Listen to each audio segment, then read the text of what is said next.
Download the AllStar app. Make your picks for UFC fights, challenge your friends, level up and win prizes. Link in description. Get it now. Your fight career, man, your last victory against Alex Hernandez, split decision win. The thing about that fight, it was a close fight. A lot of people considered it a close fight. And, when you prepare for, a fighter and you utilize some of the things that you prepared, was there anything that there must have been a few things that you prepared that, worked in the fight? Could you, divulge anything? Really just pressing him and like going forward with wrestling and boxing.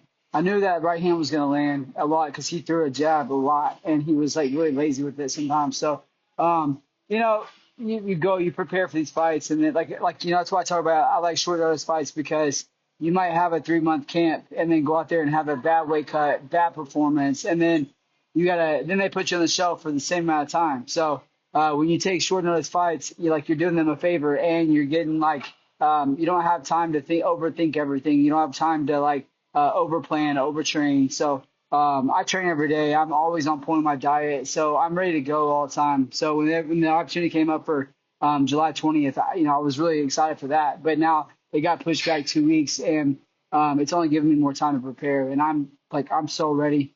For sure. And, that last fight you got back into the win column, and in 2023 you had two fights. You've never had back-to-back setbacks in your career. What was that year like for you with all those fights kind of hanging over your head? Yeah, I mean that was a rough year just overall for me. But yeah, that was I didn't think I lost the Billy fight. It was frustrating because it was on my record and stuff, but I felt like I definitely won the fight and I made it a point to change up my style a little bit because I wasn't fully recovered from my pec injury. So now I've been fully recovered from that, for a long time. My wrestling's back, my strength is back, my cardio's back. I'm just happy all around with this camp. And I was ready to go really on the 20th. I was ready. And now I feel like I could do 5 rounds, no problem. And, my weight's great. Cardio's great. Strength is great. I took 0 damage this camp, which is really unheard of for me. So I'm just excited overall to get in there. Yeah, I wanted to rewind to your first stint in the UFC. You had a streak where it was like a loss, a no contest, and a draw all in a row. Looking back at that stretch, Yeah. for Yeah. some young fighter that's watching this right now, what kind of advice can you give somebody that might go through the same exact thing, especially fighting in the UFC? I mean, when you get a chance to go, it was a 3 day notice fight. It was for UFC. It was a 177. I was on the pay-per-view portion. So there's not really any fighter that's going to turn that down. I would definitely, my coach was telling me I wasn't ready yet for, a well-rounded fight. Sean Shelby was telling me at the time, he said, hey, you're not ready to go. Just keep winning fights and we'll get you in kind of thing. So I knew that me coming in, I got signed by Joe Silva, and because he signed me at 55, and then he gave me the contract for 45. So it was it pissed Sean off, and that's something that I would advise any fighters to make sure you do everything right by the UFC because they will treat you so good if you just half-ass try. You show up on time, you make weight, you're nice to the employees. You show up that night, you give good 3 rounds.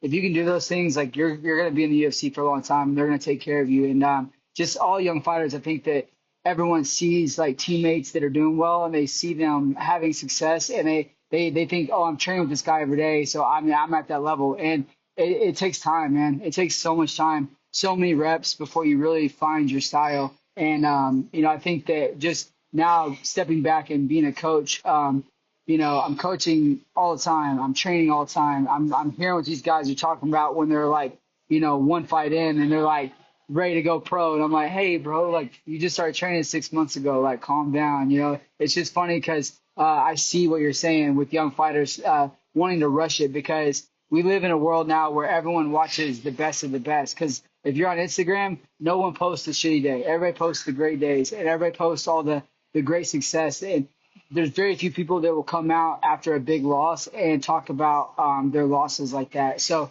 I think that it's important to realize that most people, if you're putting the work in every day, you're probably on the right path. It's just going to take some time and to not be frustrated and really look at the big picture of what you're trying to succeed. Yeah, that's great advice, man. And now you got a fight coming up on August 10th against Chepe Machine Gun. What are your thoughts on him and the matchup? I mean, he's a tough dude. I know him from LFA. I watched his stuff in LFA. I've seen. I like to watch fights all the time, so I watch LFA. Used to watch kind of one, but I kind of stopped watching one. And then I don't watch PFL at all. It's just such a joke to me, like such a scam. Bellator is no longer, they're kind of right there with them. So really just LFA and UFC, and I've watched a lot of his stuff then. And I knew he fought tough guys while he was in LFA. So it's like, his losses are to dogs. So it's not like you can take that away from him. You look at my losses, it's from dogs. So it's like, we're two tough guys about to go at it. And I really love the matchup in a lot of ways. Just my experience, my reach on him is going to be good. My boxing has gotten so good lately. I've been really, really, really working on that. And I just like the fight, man. I'm excited. He's got a lot of hype, and I want to test myself against these young guys coming in. And he's a tough dude. Yeah, I noticed in some of your fights, or all of your fights recently, that your stance is very tight. Like when you press forward, is that from the boxing, like training the boxing, and like you're working on that? Yeah, I mean, I really like it's a mindset. A big thing too is like I know that if my punches are coming straight at people, they've got to go, in a different direction. They can't come straight back at me. And I like that when I wrestle so I can shoot down that center line. So, wrestling's always there for me. And it wasn't for a few fights. It kind of went away because I just wasn't confident. I lost a lot of confidence with my wrestling. So even in practice, I was like, I'm not wrestling. I'm going to strike the whole practice because I know that I can't count on this right now. So, I've learned a lot from that in practice. And, I'm working with Charles Bird. He's been great for me, just, working some really small drills. And I've been shadow boxing, I would say 5 hours a week. I'm shadow boxing and just straight shadow boxing with either 1 or 2 pound weights and I'm watching, fights from different fighters, not from my opponent only. I'm watching other fights, studying film like crazy, helping my guys game plan for their fights. And so, it's helping me a lot mentally just prepare for fights. Speaking of wrestling, this past weekend we saw Bilal Muhammad go in there and just put in a clinic, right? Yeah. And in the first round, he shot for the takedown, pretty much 30 seconds. And one of the first things he did, he shot for the takedown, got the takedown. Yeah. When there's the threat of the wrestling and like you go in there and get that takedown early, do you think that mentally breaks some fighters? 100%. I mean, most fighters, even a good wrestler, if you go out there and you get taken down, it's going to kind of break you a little bit. Or if you go out there, even if you offensively shoot in and you miss the shot, that messes you up mentally. And when you get messed up mentally, you get tired so much faster. And I think that people don't understand that from shot reshot is exhausting. Training camp, it's been extended. How has that benefited you? I was helping Abdul get ready for his fight. He ended up getting injured, but I was helping him get ready for his fight. We were hoping to get EJ on a short notice fight, and I've been helping him get ready.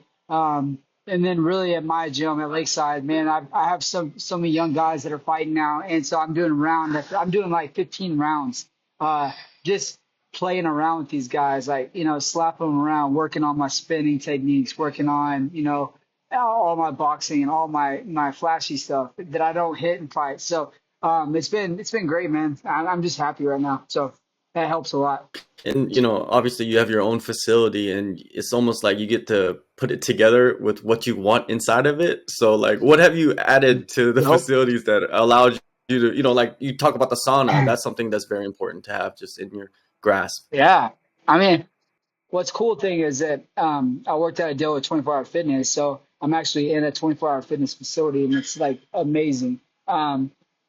Constant eyes on my gym. I have people walking by every day talking to me about their favorite fights and about whatever, asking me when my next fight is, asking about the young guys. So for business, just overall, it's been great experience because I have a lot of business owners that come here and work out, and they come into the gym, and then they join my gym, and it's like a great networking. And That's something I've always had a strong passion for networking like that. And I'm not a big people person, but when people, when I get around people that are successful, I talk a lot. And so, I like my gym. I love coming here. I still love training in Dallas, but I hate driving at all. I would rather work here 24/7 and have my team come to me. But like I make that sacrifice because it's such a great atmosphere with Coach Safe there.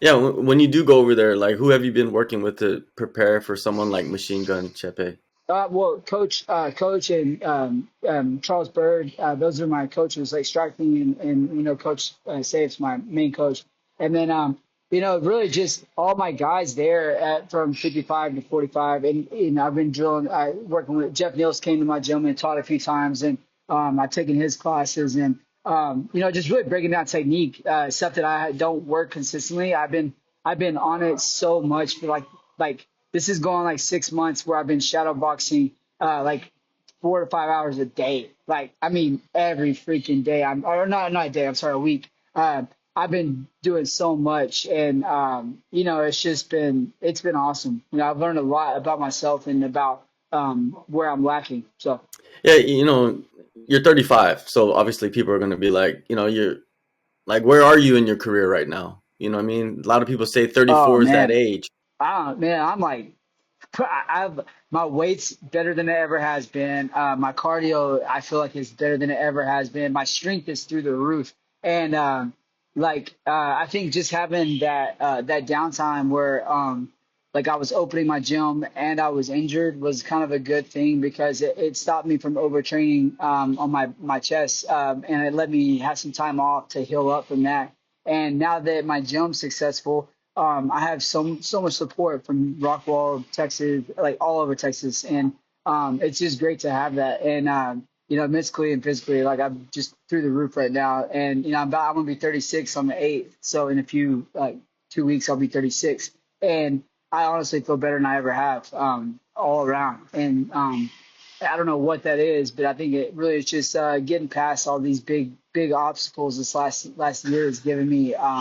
It's really shown me a lot and taught me a lot about myself, and I'm just happy right now. Do you feel like with all the science and like the advancement of the sport, outside of training, that fighters are going to have prolonged careers? You know what I mean? Like people are not going to talk about, Yeah, oh, with 34, 35 is not going to be the end of yeah, your career. modern science, I might live till I'm 200. I don't know. I think that that's a Step Brothers quote, just so you know. But anyways, like recovery wise, I don't think anyone's ever put as much time into recovery as they do now. Like everybody's like so into ice baths and they're so into like all these things that I've been doing all these years from wrestling. And it's just funny because like I don't talk about it, but I'm like, I've been doing that for a minute. So it's just funny. Like I am healthy. I'm so healthy. I'm like so strong. And mentally, I'm just so like zoned in on what I want. And I want to push hard for that top 10, top 15 opponent next fight. And I know I've got to go out there and make a big statement with Chepe. What does a big statement look like for you against Chepe?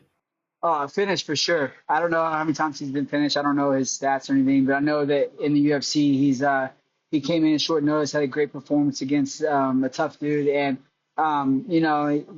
he's tough. He's a tough dude. I know that they're hyping him up for a reason, and they don't do that for everybody. So I know that he was expecting to fight Dan Ige, but I've been around. I fought some big names, and this is a big test for both of us. And I love the matchup, and a big win over him puts me in that mix for sure. All right, a couple questions outside of your fight. Last week, we saw Paddy Pimblett fight Bobby Green, and he had him in the submission. Look, Bro, put him to sleep and almost broke bro, his arm. Right, like that was a pretty insane sequence, right? bro. I'm very impressed. Like UFC knows what the hell they're doing. They like make a big deal, and everybody's like, "Oh, it's just Sean O'Malley's hype and Patty's hype." And Sean O'Malley beat Aljamain. Aljamain is like as bigger than me, and then he beats Peter Yan, and I'm like, bro, like this dude's like legit good, finishing people. And Patty, like Bobby Green is a dog. Like Bobby Green is so tough. He's like durable. That was the first time he'd been submitted or finished or whatever. I don't know. Yeah. I mean, he's as impressive. Yeah. Yep, impressive for sure. And to be at his hometown, and it's like that's a big deal because it messes people up a lot of times. Yeah, the sequence was like he put him to sleep, but then he almost snapped his arm. You know what I mean? Like I thought the referee could have Bruh, stopped it he's quicker, just right? when you're in there, man, like if you're talking to a fighter in the back, a referee's like, make sure you're defending yourself, and the fighter's gonna be like, hey man, don't stop the fucking fight until I'm out. Like that's what everybody wants. That everybody wants that fighter's chance. And like you watch, I was just watching the Justin Gaethje and Max Holloway fight. He got a spinning heel kick right in the nose. Was busted up the whole fight, and then in the fourth round he drops Max. So it's like everybody wants that chance to keep fighting until it's over. So I think that the referee is in a bad position making that call. If he stops it and Bobby was good, then everybody be like, "Oh, you're the worst referee." So, he went out and he got his arm hyperextended, but thankfully nothing major happened. So. Later this year, it looks like Ilia Topuria is gonna fight Max Holloway for the title. Man, that's a crazy fight. Imagine if Max wins the title and then Volkanovski fights him again. Bro, but dude, part of me wants Max to win so bad, and then the other part wants me to win Ilya to win because if Ilya keeps winning, like a loss to him doesn't look so bad. It still doesn't. Like he's such a tough dude, and I had no clue what he was whenever I fought him. So he's a tough ass kid. But Max, oh my God, I just watched his Calvin Kattar yesterday. Watched the Gaethje fight today, and like just watching his fights, man. He just his flurries are just like pop, pop, pop, pop, pop, and he moves. He hits and moves better than anyone I've ever seen in MMA. So, I like Max in that fight. Max got great reach on him. So Ilya's gonna have to pull out that wrestling that I know he has it. I know he has great grappling. So he's gonna have to pull that out this fight for sure. There you go, man. Hey, you're back in action August 10th, UFC Fight Night, back in the Apex.